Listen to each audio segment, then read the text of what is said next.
All right, guys, welcome to another episode of Dive into Real Estate Investing for Newbies podcast. I have a very special guest, good friend, Derek Clifford, who is CEO of Elevate Equity.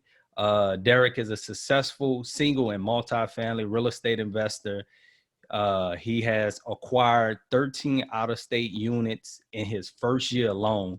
He's also built his portfolio while working a full-time W-2 job, which I'm very interested in hearing. And Derek is also an author of the book, Part-Time Real Estate Investing for Full-Time Professionals, where he demystifies real estate investment for those with moderate income and full-time jobs. So I just want to welcome you, Derek, and tell us what part of the country you're in and how you got started in this real estate business.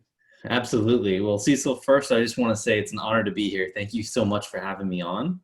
My name is Derek Clifford. I'm a real estate investor. I invest out of state because the state that I reside in is California.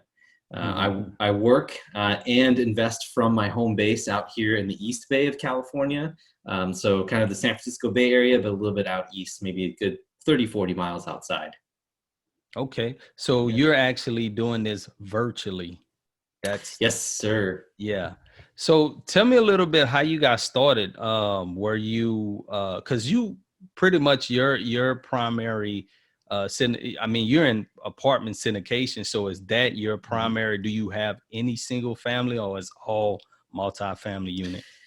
Yeah. So, I actually, I've mentioned this many, many times about how I got started, and a lot of it is in the book, but generally, just to give you a quick synopsis, I got started completely by accident in buy and hold real estate. My wife bought a condo about 1 month before the crash in 2008. She lived in it for about 4 years at grad school up in Washington State. And then, but when it was time for her to leave and get her residency, come down to the Bay Area, we were still underwater on the property by quite a bit. So we had to figure out something because we couldn't write that check, to get rid of the property because it was so far underwater. So what we decided to do is we decided to put some grad students in there and rent it out.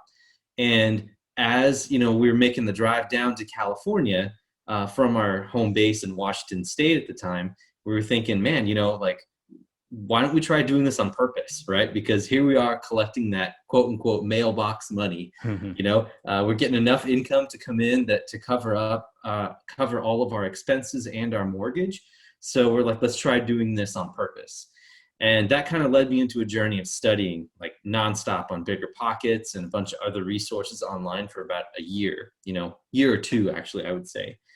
And also going to meetups and talking with a bunch of folks in the area where I was, who were investing out of state, and just doing my own little study, doing case study analysis and just talking with other people, and eventually landed on Indianapolis and just started growing my portfolio out there. And in the past 3 years, I started in 2017, really taking it seriously in Indianapolis. I've grown to about 13 properties. Actually, most of them I got in the first 9 months. I started pulling the trigger on stuff. And then in October of 2018, I ended up purchasing an 18-unit multiplex also in Indianapolis. And then from there, it's just been kind of growth all the while. And now I'm working on a 60-unit right now. So hold up. So all this started from your wife's condo, you doing research, figuring out how to manage this property out of state. Was that kind of what triggered? Yes. Okay. Yeah. So that was one part of it, because like we started looking at how to manage it, but then I also realized that like, hey, we were making money on top of the mortgage and all the bills that we had to pay. And so it got me thinking like, well, how can I invest in this on purpose so that like I can, because we weren't really doing anything to collect that income. We were just making sure that the tenants were paying on time, the property was well maintained. We were paying the taxes, the insurance, all that good stuff, right? So the way we looked at it was, how do we build up our income so that we're making more without actually working?